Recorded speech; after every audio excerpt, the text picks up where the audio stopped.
ලෝකයට මුදා හරින හොඳ මෙන්ම නරකද දවසක දයවැය විසින් අප කරාම නැවත හරවාය වනු ඇත. අයුබෝවන් කතාපුතේ අද කතාව පමා වූ ප්‍රේමය. හැම ගැහැණියකගේම හීනයක් තියෙනවා. තමන් ආදරය කරන මිනිහා වෙනුවෙන් අම්ම කෙනෙක් වෙන්න. මාත් ඒ හීනය දැක්කා. ඒ හීනය මගේ ජීවිතයේ ලොකුම ශාපය වෙයි කියලා මම හිතුවේ නැහැ. වඳ ගෑණි. එදා මගේ නැන්දම්මා මුළු ගමකටම ඇහෙන්න මට බැන්නේ ඒ වචනෙන්. මගේ මහත්තයා කල්ප. එයා ඒ හැමදේම නිහඬව අහගෙන හිටියා. කල්පව මට හමු වුණේ මීට අවුරුදු 6කට කලින්. එයා මගේ පළමු ප්‍රේමය. මගේ හිනාවට, මගේ ගතිගුණවලට කල්ප ගොඩක් ආදරය කළා. එයා මට දුන්න පොරොන්දු තාමත් මගේ කන්නඩිවල දෝංකාර දෙනවා. ඔයාව මං පණ වගේ බලා ගන්නවා නිලු කියලා එයා එදා මගෙන් අල්ල සිපගත්තේ මුළු ලෝකෙම මට ලැබුණා වගේ සතුටක් දෙමින්. අපි විවාහ වුණේ දෙපාර්ශ්වයේම කැමැත්තෙන්. කල්පගේ අම්මා මුල් කාලේ මට සැලකුවේ එයාගේම දුවෙක්ට වගේ. මගේ රත්තරන් ලේලි කියලා එයා මාව ගමේ අයට හඳුන්වලා දුන්නේ මහා ආඩම්බරයකින්. මමත් ඒ ආදරේ ඉස්සරහා මගේම අම්මා වගේ එයාවත් විශ්වාස කළා. අවුරුද්දක් ගෙවුණා. දෙවැනි අවුරුද්දත් ලං වුණා. හැබැයි අපේ ගෙදරට කිරිසුවඳක් නම් ආවේ නැහැ. එතෙන් පටන් ඒ සිනහව පිරුණු ගේ ඇතුලේ සීතල යුද්ධයක් ඇරමුණා. නිලු මේ මොන ජරාවක්ද උයලා තියෙන්නේ? මාව මරන්නද හදන්නේ? ඇයි කල්ප? මම කිව්වේ පුතේ, මම කිව්වේ ඕකට ඕන උඹව මරලා මේ දේපල අයිති කරගන්න. නැත්නම් මෙච්චර ලුණු කන්දක් දායිද? ඕකේ හිතාමතාම කරන දේවල් මේවා.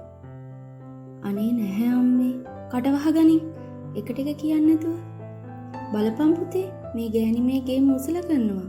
රිද්දක් හරියට හොද ගන්න බෑ, කෑමක් හදා ගන්න බෑ. පින්වන්ත කෙල්ලෙක් ගෙනාව නම් අද ඔබට දරුවෙක් ඉන්නවා. වඳ ගෑණි. තවත් මේ ගේ ඇතුලේ ඉඳලා මගේ පුතා විනාශ කරන්න එපා. එදා මම අතේ තිබුණු රෙදි බෑග් එකත් අරගෙන මහවැස්සේ තනි උනේ පව්කාරියක් වගේ. මම ආයෙත් මගේ මහගෙදරට ආවා. දවස් තිස්සේ මං කලේ කාමරයට වෙලා අඬන එක. මගේ හිත හදාගන්න මට සෑහෙන කාලයක් ගියා. මාස කිහිපයකට පස්සේ මම මගේ කඳුළු පිහදාගත්තා. මම රැකියාවකට යන්න පටන් ගත්තා. රැකියාවේ වැඩ අතරේ මම මගේ අතීතය අමතක කරන්න උත්සාහ කළා. ගෙදරටම වෙලා හිටපු මම ලෝකය දකින්න ගත්තේ එතකොටයි. මගේ හිතේ තිබුණු ඒ අඳුරු වලාකුළු හිමින් මැකිලා යන්න පටන් ගත්තේ මම මගේම කියලා ගමනක් යන්න ගත්ත නිසායි.